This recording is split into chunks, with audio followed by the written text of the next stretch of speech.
What's up, fellow mind freaks? This is Ant here, coming to you with my first Minecraft video. And today, what I want to do is go over redstone and redstone components. I know a lot of people are doing this and their videos are all over the place. I'm trying to simplify things. I created this world to simplify it for myself, especially when you have trouble remembering what each of the different components or circuits does. So I set up this little place and I figured maybe I should share it with you guys and see if it makes this redstone circuitry a little bit easier for you as well. So with that said, let's start at the beginning.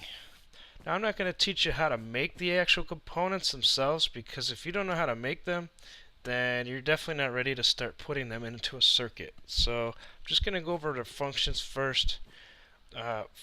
What I have here is basic inputs and outputs. So what does that mean? There are certain devices in Minecraft, buttons, switches, pressure plates, and such, that give you a pulse or a constant power on.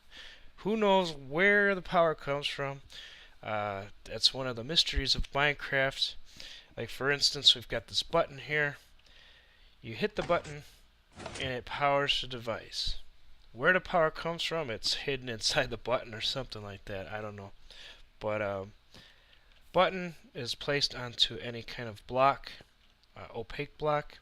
Then you have redstone wire leading to a device. In this case, it happens to be a piston, sticky piston. I've got a block on top, so when I hit the button, it goes up, but as you notice, it goes back down. A button only gives a temporary pulse of power. If you want something to stay on when you turn it on, you have to go to a switch. So the switch, same thing, redstone wire going to a block. In this case, it's a redstone torch. When I hit the switch, it stays in that on position, does not go away unless I turn it back off. Again, where the power comes from, nobody knows. It's a secret that nobody will tell us. So turn it back off, turn it back on. It stays in the position that you put it.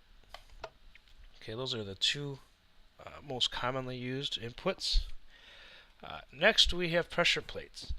There's two distinct types of pressure plates, and with the next update, I guess there's going to be two more, like a weighted pressure plate, but we'll get into that when they actually do the update. But for now, we have two. We've got the stone pressure plate and the wooden pressure plate.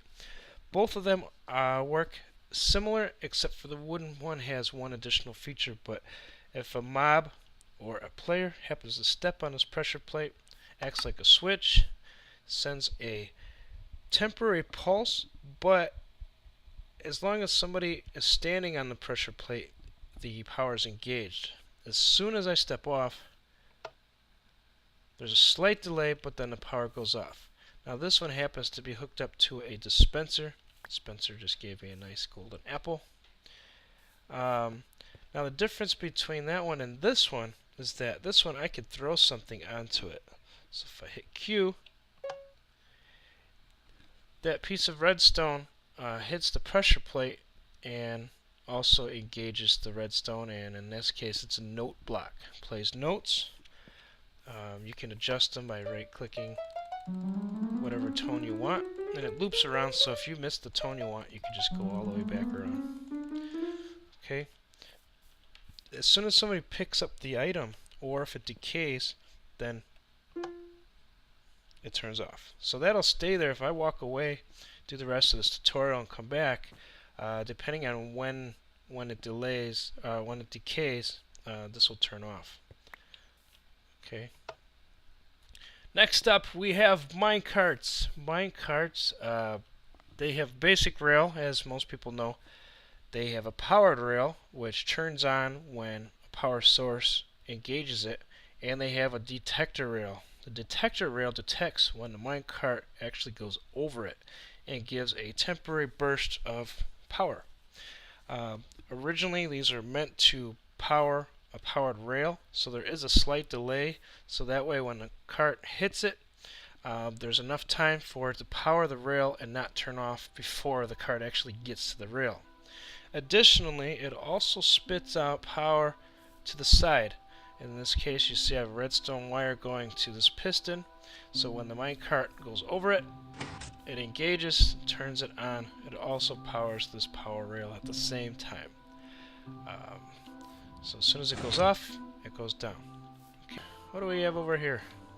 Oh yeah, tripwires. Tripwires are kind of cool. You got these tripwire hooks connected by string, and I've got 3 pieces of string. When anybody steps over the string or onto the string, it triggers a pulse, turns it on, and as long as I'm staying there, it's on. As soon as I step off, power goes off. Simple setup. Powers the block, and the redstone leads up to the block. What do we have next? Okay, now we're going to get into gates.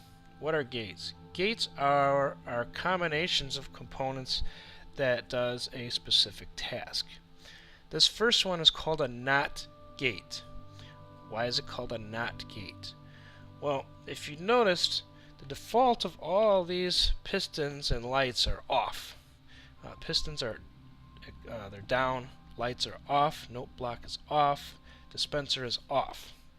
Well, what if you want to start a component in the on position, and when you turn the power on, it actually does the reverse? Well, that's what the NOT gate does. It's a negative, it's like an inverter. It inverts your power. So, right now, this piston is default in the up or on position. And that's by this redstone torch. Redstone torch keeps this line powered at all times. Now the way redstone torches work is that they're on until a secondary input comes into them, and then they turn off.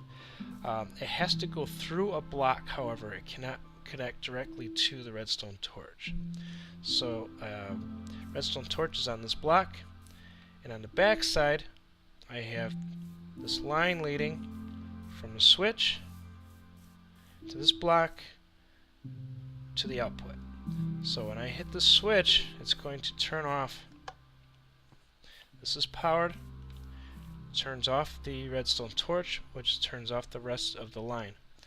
You can extend this as far as you want, as long as you have repeaters connected. Pretty cool. That's a NOT gate. Let's say you have a trap door and you don't want the hole to be open by default. You would use a NOT gate to keep that hole closed, and whenever a mob walks over or a player, then you engage it and this retracts, and then whoever is standing on it falls into the hole. That's what a lot of people use it for. That's the basic use for it. Creative people have a lot more uses for it. We'll get into those later. So default is up, hit the switch, and it inverts the signal. It changes it to the opposite. Enough of that. Let's get into the OR gate. OR gate, just remember, either or will turn on your output. So either this input or that input will turn on your device. Doesn't matter how they're engaged, as long as one of them is engaged. So either one. Now if one's engaged, it doesn't matter what the other one is doing because you already have your power supplied. Basically, you just have both of your inputs meet at some point, and then you have one single output from that junction. Okay? There's a lot of different ways you can combine this. You can make 3, 4, 5, 6, whatever you want. Doesn't matter. Basic is 2 possible inputs, either or. Okay? What do we have next? An AND gate. Now, opposite of an OR gate, the AND gate requires both in order to get your output. So just remember, this switch and this switch must be on in order for your device to function. The way that works is redstone torches. Now the wire comes down this way and directly into this block. Same thing on this side. Now these 2 torches are default on, and they're connected in the middle by one piece of redstone wire. Then you just simply have another torch on this middle block. So you have 3 blocks, 1, 2, 3. So 1 torch on this block, 1 torch on this block, 1 torch on the side in the middle. Now because these are on and they're on top of a block, the power is going through this wire, through this block, and turning off this torch. So by default this torch is off. Now the only way that I could turn this torch on is if both of these torches go off. Then this one will turn on. So let me show you. So this switch is on. You notice that this torch went off, but because this one is still on, this one is still off. So both of these have to go off before this can turn on. Now you see the piston rows. Both of these are off, which allows this torch to turn on. Power goes through the wire, piston goes up. Okay, just remember, and 2 or more inputs must be on in order for this to turn on. So what are these used for? I've seen a lot of people use these for combinations. You can combine these together in strings, creating combination locks. You have multiples of these on switches on a wall, and you can have sets of these behind the wall, and you have to engage the switches, all the switches, in order for a door to open. So you can have one switch in one room, another switch in a secret room, a couple other switches in another room, one in a basement, and all of them must be engaged before the door actually opens, like a quest type deal, something like that. So I turn this one off, and everything goes back to normal. So both of these have to be engaged in order for that to go on. Okay. Now buttons, very difficult to use this with buttons because of the temporary burst of power. It doesn't really work the same. Let me put this here, I'll show you. So that one's on. If I have this switch on that side and a button on this side, I'm going to get a temporary pulse, but it's going to go right back off. Okay, there's function in that as well, depending on how you want to use it, or even a pressure plate. So I got that switch on, pressure plate over here. Okay, temporary pulse. But for doors, if you want something to stay in one position, you need 2 constant powers. Okay, now I want to show you a little bit about how the lines work in regards to the redstone torches. It's very specific. Minecraft is very specific in how these torches work. So if you see right here, I've got the line going down, and it's passing this block. Even though it's directly next to this block, it's not actually going into the block. On this side, I have to actually go at least 1 space away for the wire to turn into this block. So as you see, when I flick the switch, the one on the left is going to stay on, the one on the right will turn off. So it's very specific. Now if I even put a torch right next to it, it doesn't matter either. It has to be powered through a block. So the power comes down the line, goes into this block, and this block now becomes powered and shuts off your torch. Now we're getting into NOR gates. Remember, a NOT gate was an opposite inverted power. So power in actually turned the device off.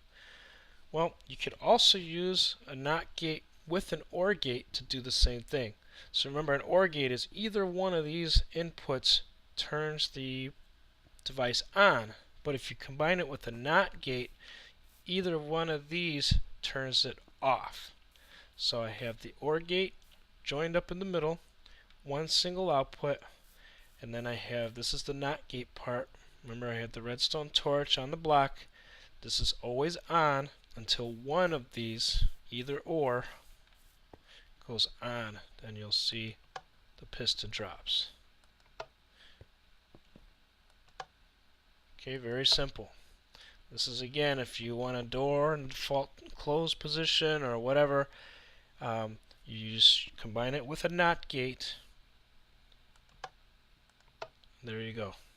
Okay, simple. I'm not going to hang on this one too long. Next one is we have a NAND gate. Just like the NOT gate and the NOR gate, the NAND gate uses the inverted pulse to do the same thing. So, and this is one default. Here's my NOT gate right here. Got my block, my redstone torch. This piston is default in the extended position, and the rest of this is off. Now remember with the AND gate, both of these torches must go off in order for this torch here to power on. So this switch and that switch need to be engaged in order for the NOT gate to power off. So here we go. I'm going to power this one. Redstone torch goes off, but because this one's still on, I have not changed the circuit. Now I hit this one. Now it allowed these two turned off, allowed this one to turn on. Hits my NOT gate, which inverts the power. All this is off and my piston drops. Now remember, your inputs have to come into the block. If you run the power past it like that, it does not work. It doesn't do anything. It just goes right past the block. You have to bring it out at least one block and then turn it in. Now it works. Now we have line power. Line power in Minecraft by default is 15 blocks. So when I turn on a device, power will go 15 blocks. 1, 2, 3, 4, 5, 6, 7, 8, which right here is number 15. Number 16 is not powered at all. Okay? And anything after this is dead. That sucks. Except Minecraft came up with a brilliant idea of these redstone repeaters. Redstone repeater acts like a booster. When I hit the switch down there, the power comes 15 blocks, and the 15th block it hits this. This boosts the signal for another 15 blocks. Not only that, power only goes in one direction. So if I power anything on this side, it'll come to here and stop. It won't go anywhere. It will not go through. Now, if you look on the redstone repeater, you can kind of see an arrow, a rough arrow shape right there. That points in the direction that it's facing. Another function is that this has a time delay feature. You notice there's two redstone torches on there. If I right click, there's sets a delay. Okay, the more clicks, the more delay up to, that's the last one. Let me turn it on first and show you how it works, and then I'll show you the delay. So I turn on power. Power goes all the way down, 15 blocks. Okay, boost the signal, and it goes off another 15 blocks. Okay, so let me show you with the timer. I'm going to set it to max. You can set these in series too. You can put as many as you want,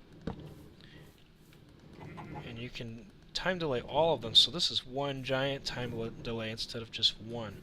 So when I hit this button, switch, power's going to come to here. It's going to take X amount of time to get through these, and then this part will actually turn on. Let's see if I get in a position where you can see it. Hopefully you can see that all the way down there. There, it's lit, and then now it goes through. The opposite works when you turn it off. The first part here will turn off instantly, and the second part will turn off with a delay. So if I click that off, you saw that delay. Pretty cool. A lot of functionality with this. You can add as many as you want. You can skip them. You can put them together. Doesn't matter. You can tick them all differently if you want. You can have branches coming off the sides. So if you have a light on this side and a light on this side, and you have them all turned on by a delay, whatever you want to do.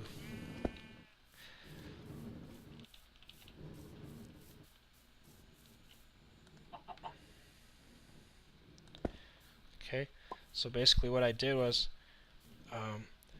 this will turn on first, then it'll be a slight delay, this one will turn on, then it'll be a longer delay, and then that one will turn on. So hit that. 1, 2, 3. Okay, and it's infinitely configurable. However you want to do it, doesn't matter. And then when I turn it off, same thing. They're going to turn off in the same order. 1, 2, 3. And there was different delay for each of those lights. Then the last thing I want to show you is how that the power only goes in one direction. It does not go through the other side. So if I break this here, put a torch, powers the line, comes this way and stops. Will not go any further.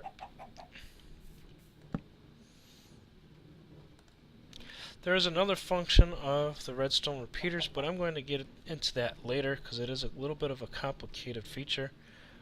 Just know that this can also become a locking gate. Okay, what do we got next? Simple clocks. These are cool. These are one of my favorite things in Minecraft. Simple clock. Most people think of a clock as the thing hanging on their wall or attached to their wrist that clicks off seconds, minutes, and hours. And they do their 12-hour, 24-hour clock. That's what we know a clock to be. But the basic definition of a clock is just something that ticks off time in a set interval.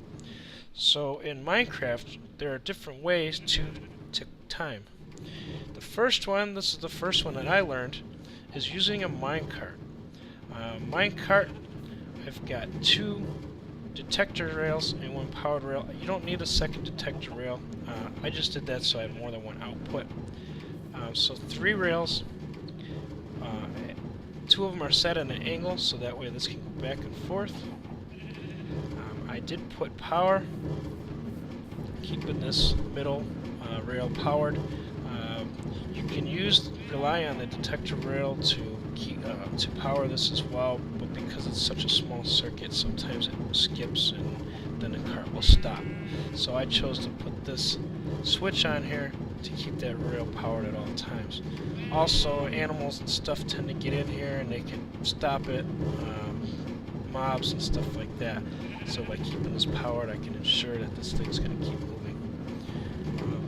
And you can see, as it keeps hitting this detector rail, I'm getting a pulse. It's counting off. 1, 1,000, 2, 1,000, 3, 1,000. Roughly a second. I know I count like crap, but roughly a second pulse. That's the smallest minecart one that I've been able to use. I don't like it though because it's loud. You can hear all that noise. These are very easily disruptible. Like if something steps in there, boom. Now it's not working right. Oh crap! I don't like that. I like things to be consistent. I like things to be controllable. This is not the best way to do it. Plus it's big. I mean, this is what, 2 by 1, 2, 3, 4, 5. 1, 2, 3, 4, 5. Yeah, 2 by 5. Whatever. By 1. So it's 1 wide, 2 high, 5 across. There you can also make these flat. This one goes in a circle. You just alternate where your powered rails are at. So I have regular rail, powered rail, detector rail. 2 regular rails, powered rail, detector rail. 2, 1, 1. Again, I put switches in the middle to keep these powered rails on because all these freaking sheep keep getting on the track and stopping it.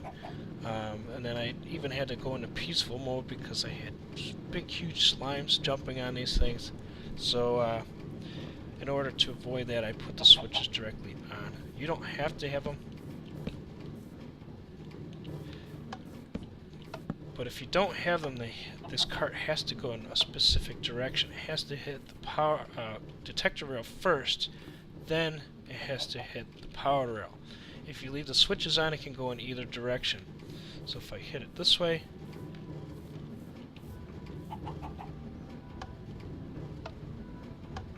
okay, detector rail is powering the powered rail.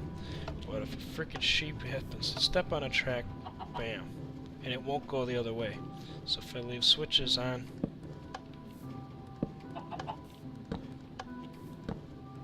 the powered rail will remain on all the time, and I can go in either direction. But if a sheep happens to get on her, it could actually get it to go the opposite direction, so it's not even that good of a fix. So you can go that way, or it can go that way. And then again, you get your pulses. What I like about this is I could branch off from any one of these detector rails, so I can have multiple outputs. And if you notice over here, that pressure plate, once in a while a minecart will hit that pressure plate, but it's not consistent. Sometimes it misses. Say it missed that one, it hit that one, hit that one, missed that one. So very inconsistent. You have to put a wooden pressure plate on a corner, and sometimes it hits it, sometimes it does not. But otherwise, this is about a 1 second delay as well. Let's count it off. 1/1000. It's a little longer than a second. You can shorten this down if you want to. This one is slightly smaller than this. Again, I've got power on these two powered rails, and there's a chicken in there. Freaking chicken. 1/1000, 2/1000, 3. That's a little faster than a second. That thing's cooking. But it's a lot shorter than this one, so if you need something underground, you can use this method as opposed to this method. But if you need something in a wall, then this method would work a little better because it's only one wide. Okay, so they both have their advantages and disadvantages. Here's an even smaller one. The problem with this, the speed of these, is that because the way the detector rail works,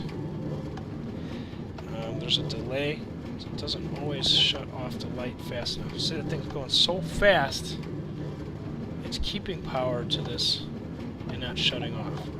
So the smallest that I was able to go and use it is this one here. Just alternating. This one I just alternate. Detector, power, normal, detector, power, normal, detector, power, normal, detector. And you don't even have to have all these detectors on there. I just did that. I always like to have multiple outputs just in case. That way I can tie into a circuit anytime I want to. Okay, but you don't need to. Especially if you're running switches, it doesn't really matter.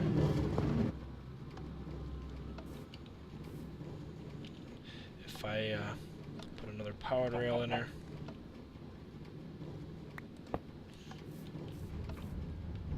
see, it still works. And this switch is powering both of these rails here. However, I have no more output on this spot. I don't like it. The absolute smallest circular track that I was able to make is this one here. Is it 1, 2, 3, 4, 5, 6 rails, one powered, one detector rail, switch keeping that on. But again, it goes so fast that it doesn't even have time to turn off.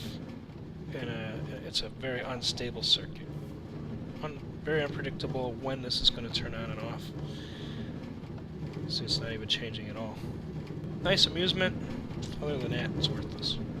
And here I'm going to show you the delay with just a normal switch versus the detector switch. When I turn this on, it's on instantly. When I turn it off, it's off instantly. There's almost no delay. Okay, but the detector rail is kind of like a button where there is a slight pause. Now it's not as long as the button, but there is still enough of a delay where you can see this thing is not shutting off fast enough. There are ways to get around this. So we're going to get away from these rails and all this garbage and this noise and unpredictability and interference. Now it's going the wrong way. We're going to get into a repeater clock. Much better way of doing the same thing with a lot less resources. There's no noise. A lot more predictability. And there's so much versatility to this stuff.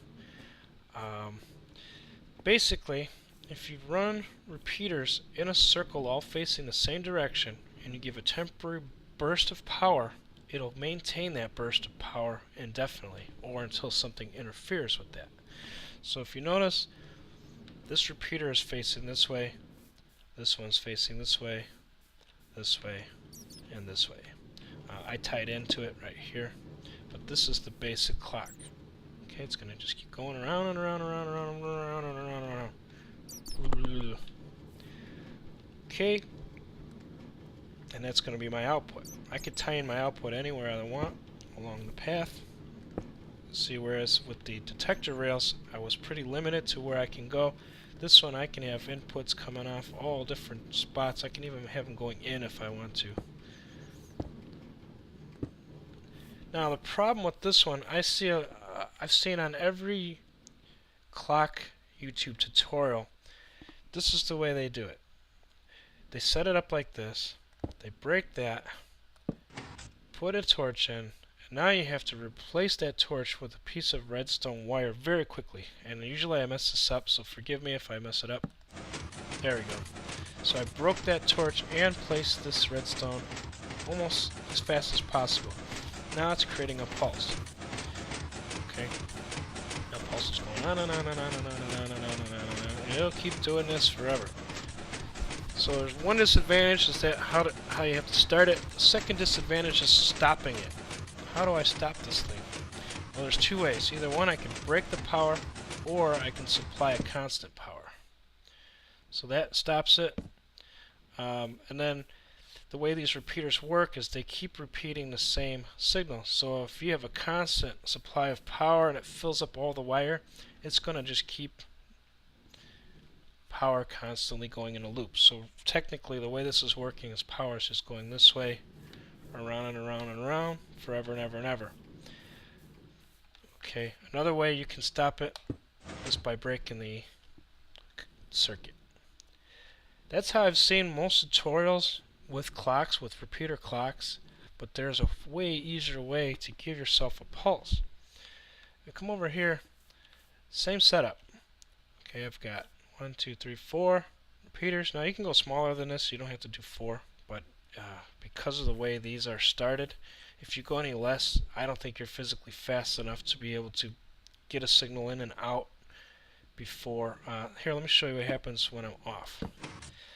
So if I break that, oh, I'm too slow, I missed. Let me try it again. There. If you have less repeaters than this, if it's a smaller circuit, you're going to be hard pressed to get that thing replaced quick enough. I'm going to stop this because I don't want to hear that. The way that I do it is using a switch. But you still have to do it fast. You have to flick the switch on and off really quick. But there we go.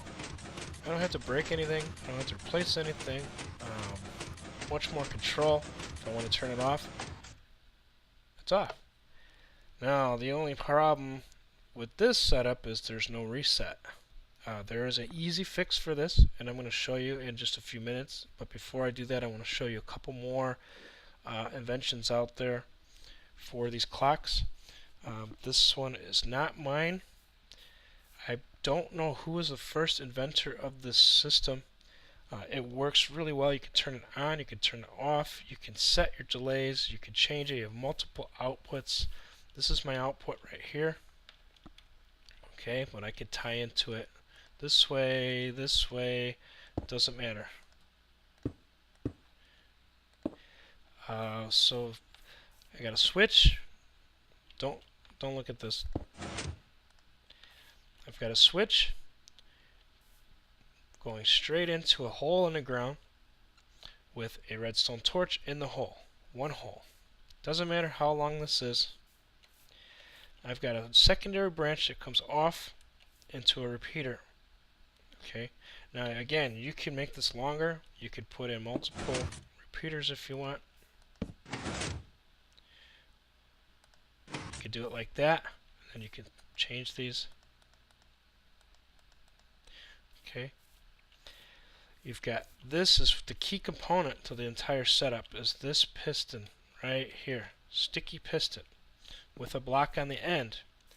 Basically, when a block comes over this hole, it cuts off the signal from this torch. So right now, when I turn this power off, the piston's going to retract, but it's going to cause a pulse. And that pulse keeps it going forever and ever and ever. Now, this is not my output. This is my output right here. Okay, so I can tie in. Oops. Tie in right here if I wanted to. I can light on it. Okay, but it's essential that this piston is in this position here. Now, like the minecart clocks, this is very noisy. The piston is the key to this, and it's going to keep going on and on and on and on. You can hear it for like, I don't know, 15, 16 blocks, something like that. I'm still hearing it. Still hearing it. Still hearing it. So if you're trying to hide a circuit, this is not the way to do it. One function about this that I do like though, I could turn it off. I could turn it right back on. I could set this delay, so that way if I want this to be on and off at different amounts of time, say much slower, much more control, and then I can bring this back as far as I want to. I bring the switch over here if I want to. I power, add a bunch of these repeaters in series, and it'll go slower and slower and slower. Or I can go faster and faster and faster.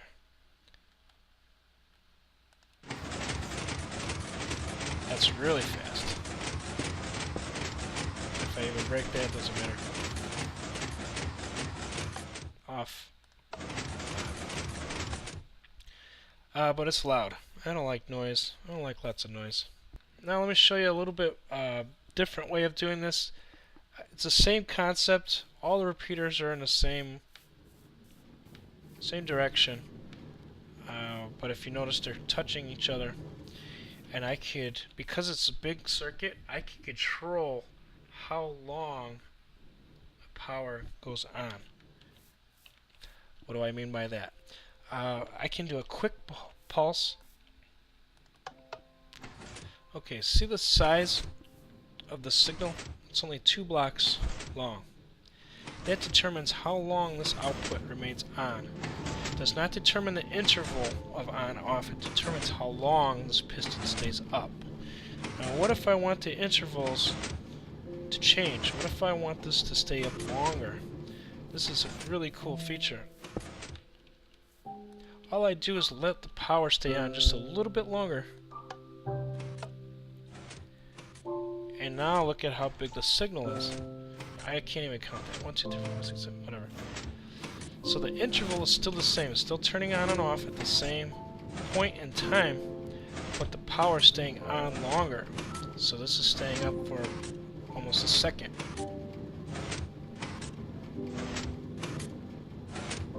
Nice. Okay. So that's that. Now what if I want to change the interval? Well, with that, again, I just adjust these repeaters.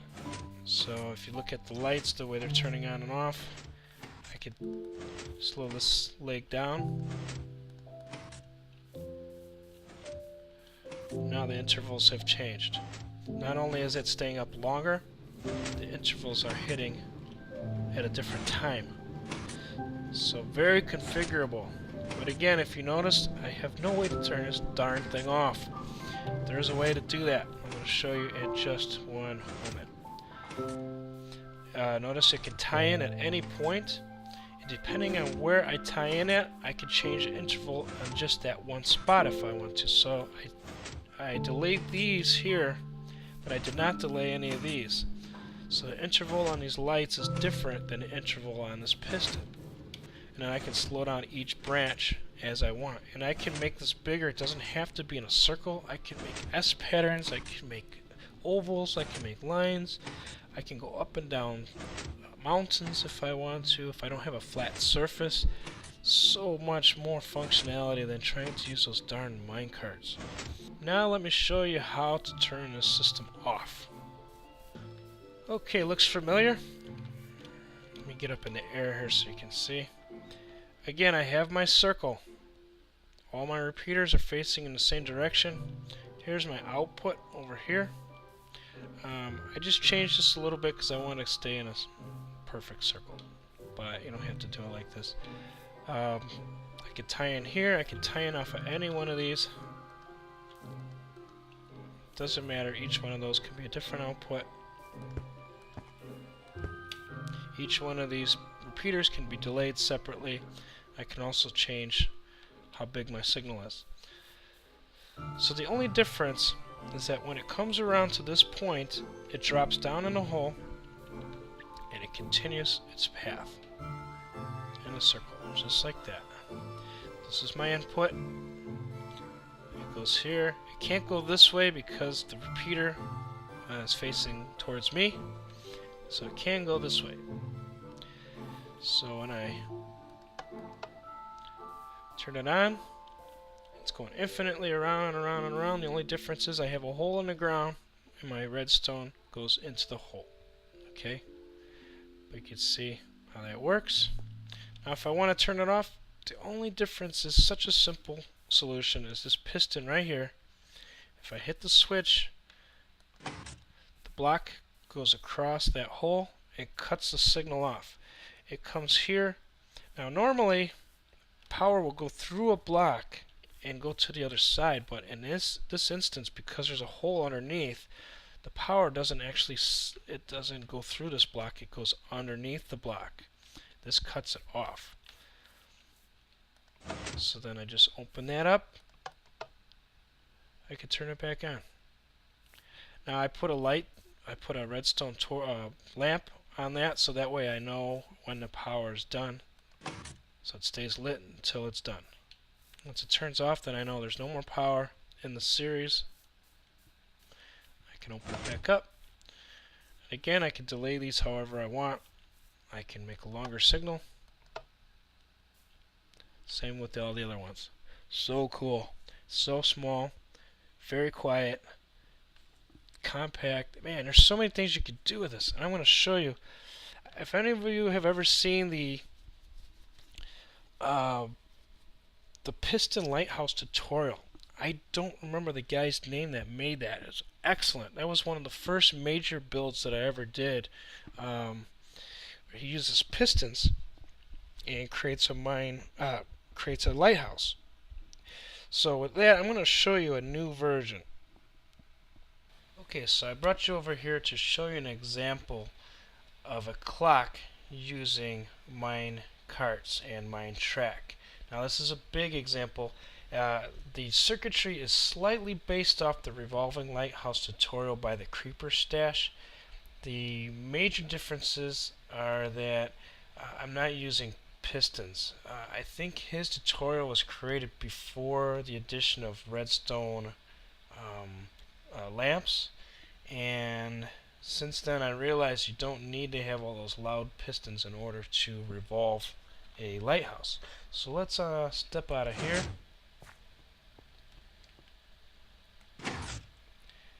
And you can see off in the distance it's not quite a lighthouse. I didn't feel like building it really tall, but you can see the revolving portion is going around, and the way I made it was to show the different uses of the revolving circuitry. You can see it goes from left to right, and I also have it going up and down the stack as well. The up and down part, that I'll address later. But I just wanted to show you how loud the circuitry is using the minecart technology. And now I've found much easier ways to do this, not nearly as loud as this, much more stable and reliable. But you can see how the lights are going around, going in different directions. I did that all on purpose, but I want you to take a glance down here. You can see the minecart going around at the bottom. That's triggering a series of detector rails. Detector rails are triggering all the circuits. There's 4 layers of circuits going up and down. Let's get a little closer. You can see carts going round and round. You can see how the lights are moving. You got these 4 torches in the middle. Those turn on and off, which turns on the next level, which turns on the next level, turns on the next level, all the way up to the top of the stack. And also the power comes out from each detector rail in sequence, powering the lights, powering all the circuitry. It goes around and around and around and around. Goes all the way around 360 degrees non-stop. That's as long as nothing interferes with my minecart. If something steps on it, uh-oh, now it's going backwards. Now the circuitry is all screwed up. Things are going backwards, nothing is going right, and everything's screwed up. That's the limitations, one of the limitations of this type of circuit. Whoop, passed right through me. I want to make it go the other way. Put it back on track. Now it's going right. Now luckily nothing spawns down here because of all the bright lights. Prevents from spawning. But I have an open top. If a creature were to fall in here, or a creeper or whatever, it could easily disrupt the circuitry. Now you saw how I made that lighthouse with redstone lamps and minecarts, and very loud, very unstable, and but it's a lot less loud than having all those pistons like in the other one. This one is using my repeater clock from the inside, and it'll power just like it'll power in a circle. So if you notice, this is just my timer. All these are the outputs. Okay, and instead of having the input outside, I put the input right here. Now here's a really cool feature about the size of this. If you notice, I have outputs going that 1, 2, 3, and 4. That's going to give me 4 bursts at the same time. So when I click this on, it gave me 4 input bursts at the same time. So not only do I have a revolving lighthouse, I've got 4 revolving lights. Now the only difference is, the only thing I did is time these so that way the signal goes very slow through the circuit. It looks like it's going around and around and around and around in a circle. You can go all the way up with this. You can make it smaller if you want to. I made it this big so that I can show you how to do multiple inputs. I did not put a stop component in this. I did not put a piston to stop this, so I had to stop it the other way. But I just wanted to show you the versatility of the simple circuit, a simple clock circuit. This could be pistons, it could be stairs, it can be doors, it could be whatever you want, opening and closing all in order. So you walk up and you have 15 doors, you hit the switch and they open and close randomly. Maybe one of them goes to the right place, the other one goes to death and destruction. But they're opening and closing so fast that you don't have a time to think. You just guess. And you go down the wrong one and you're dead. You go down the right one and you're alive. But very cool. And from the outside, looks like it's going in that direction. Here's the absolute smallest lighthouse that I could come up with. I don't think it's possible to make it any smaller than this. It's 3 by 3 with a hole in the center. So I have to flick this on and off real quick. And it's so small that I can't even put circuits on the inside, so I have to power it from the outside. I challenge anybody out there to come up with a smaller lighthouse design than this.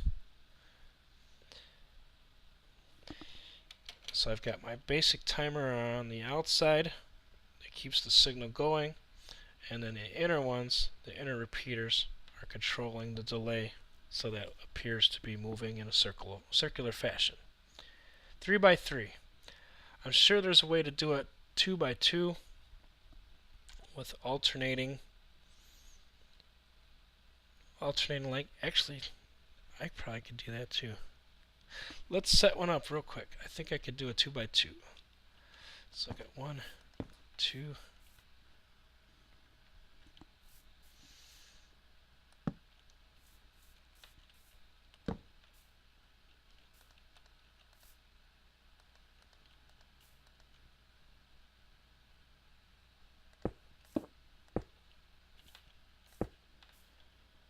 Right now I'm going to build the world's smallest lighthouse.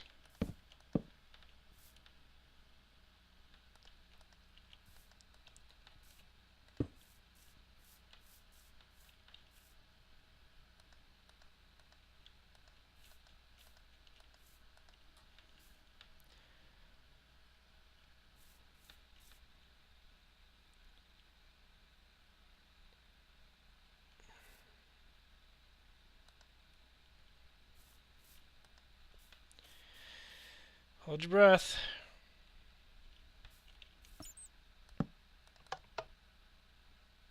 There we go. Ladies and gentlemen, the world's smallest lighthouse. This is so dumb. 2 lights. Technically they're not even revolving, they're just flashing back and forth. Could even go smaller than that if I wanted to.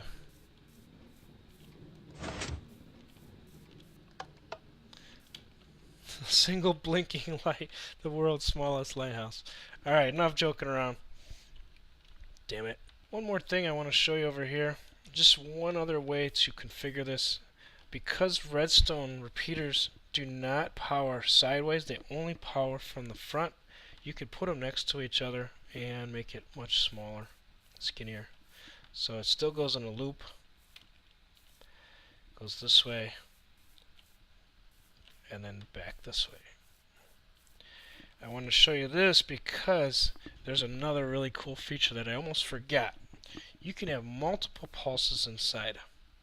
So if I take 1, 2, look at that. I've got 2 signals going on the same line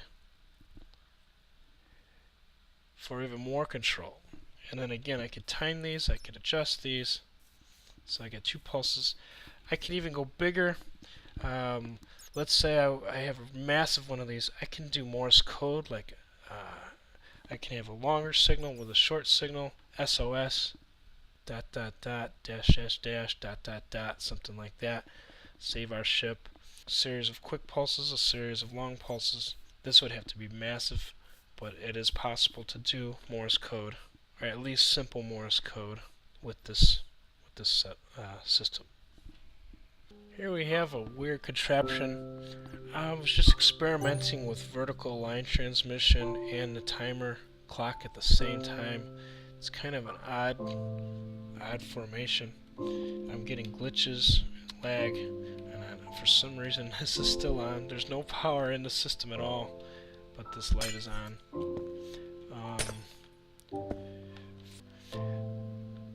It's one single loop, and it is a clock. However, it goes up, around, up, then back down, and then it comes out right here. So here's my input. You can see the pulse goes around, back down.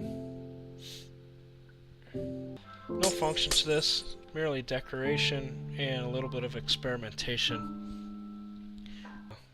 It goes to show you there's no limits to what you can do with this stuff.